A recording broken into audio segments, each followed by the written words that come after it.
کہ آپ کے فیور میں جو کھڑا ہو رہے ہیں طاہر اشرفی صاحب، مولانا فضل الرحمان کے فیور میں سارے مدارس، مفتی تقی عثمانی صاحب جیسے بزرگ جن کو آپ بھی بزرگ ہم بھی بزرگ مانتے ہیں، آپ پھڈا کر رہے ہو حضرت مفتی تقی صاحب سے۔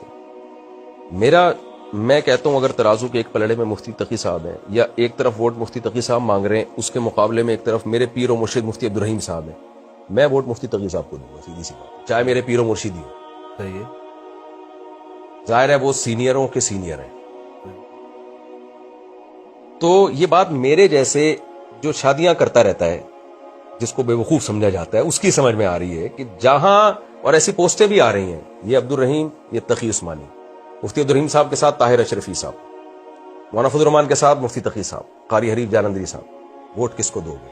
بالکل تو یہ کیا ہے؟ آپ کیوں مفتی تقی، یہ دلائل آپ کے ایک طرف، جی، لیکن مفتی تقی عثمانی صاحب کا ایک پلڑے میں ہونا یہ خود ایک بہت مضبوط دلیل ہے۔ تو آپ کا مقابلہ چل رہا ہے مفتی تقی عثمانی صاحب سے، مولانا فضل الرحمان سپورٹ کر رہے ہیں مفتی تقی عثمانی صاحب کو، تو ایک لفظ بھی مفتی تقی عثمانی صاحب نے آپ کے فیور میں اب تک نہیں بولا ہے جامعۃ الرشید کے فیور میں، کہ اس جنگ میں جامعۃ الرشید برحق ہے۔ اس کا کیا جواب ہے آپ کے پاس؟